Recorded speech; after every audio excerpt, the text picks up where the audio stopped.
क्या कभी ऐसा हुआ है, आंखें बंद की और अंधेरा नहीं, कुछ चलता हुआ दिखा, जैसे विचार नहीं दृश्य हों, और फिर आपने खुद से कहा यह तो बस कल्पना है, रुकिए, हो सकता है वो कल्पना नहीं थी, हो सकता है आपकी दिव्य दृष्टि ने पहली बार दस्तक दी हो।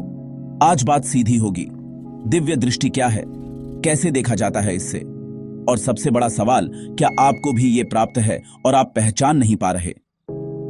सबसे पहले एक भ्रम तोड़ दो, दिव्य दृष्टि कोई मूवी स्क्रीन नहीं है जहां एचडी में सब दिखने लगे।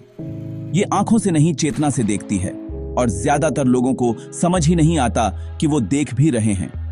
दिव्य दृष्टि से दिखता कैसे है, ध्यान से सुनो। पहला तरीका, विचारों के रूप में दृश्य। आप किसी व्यक्ति के बारे में सोचते हो और अचानक दिमाग में उसका घर, उसकी स्थिति, उसका चेहरा बदलता हुआ दिखता है। ये आप सोच नहीं रहे होते, ये अपने आप उभरता है, जैसे कोई अंदर से स्लाइड शो चला रहा हो। यही थॉट विजन है। दिव्य दृष्टि अक्सर सोच के रूप में दिखाती है ताकि आपका अहंकार शोर न करे, लेकिन यही लोग गलती करते हैं। वो कहते हैं मैं तो बस सोच रहा था।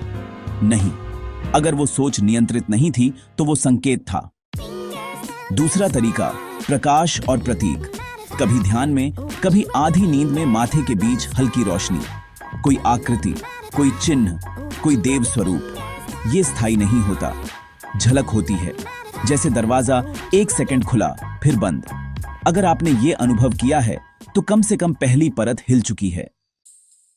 तीसरा तरीका, ऊर्जा को महसूस करके देखना। आप भीड़ में जाते हो और जैसे ही एक व्यक्ति के पास खड़े होते हो तो अचानक भारीपन सा महसूस होता है। फिर किसी दूसरे के पास जाते हो तो वहां शांति का एहसास होता है। आपने कुछ देखा नहीं, पर फिर भी आप जान जाते हो। यही ऊर्जा दृष्टि है। ये दरअसल दिव्य दृष्टि का व्यावहारिक रूप है, लोक कल्याण के लिए, सुरक्षा के लिए और मार्गदर्शन के लिए भी। अब असली गहराई सुनो। दिव्य दृष्टि का एक स्तर है सूक्ष्म शरीर से देखना। इसमें आप आंखें बंद करते हो, ध्यान में स्थिर होते हो, और आपकी चेतना जैसे यात्रा करती है। जगहें उभरती हैं, मानो आप ऊपर से देख रहे हो, जैसे गूगल मैप झूम करता है।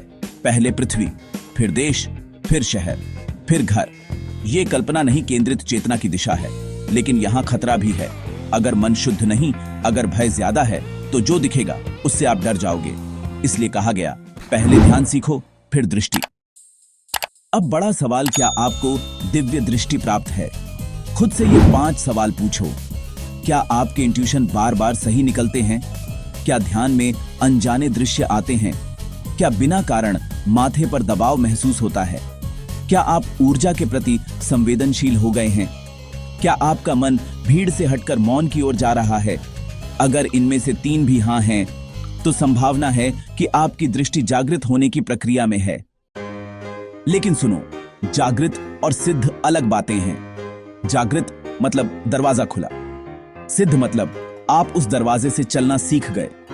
बहुत लोग जागते हैं, बहुत कम लोग संभाल पाते हैं, क्योंकि दिव्य दृष्टि का असली उद्देश्य किसी का भविष्य बताना नहीं है, भगवान की ऊर्जा को समझना है, अपने कर्म को साफ करना है और सत्य को देखने की हिम्मत पैदा करना है। तो अगर आपको कुछ दिख रहा है, घबराओ मत। अगर कुछ नहीं दिख रहा तो लालच मत करो। दृष्टि तब मिलती है जब आप देखने लायक बनते हो। अब आखिरी सवाल, अगर कल से सच आपको स्पष्ट दिखने लगे, लोगों की नीयत, अपनी गलतियां, अपनी कमजोरियां, क्या आप उस सच्चाई को स्वीकार कर पाओगे? कमेंट में लिखो, मैं सत्य देखने के लिए तैयार हूं।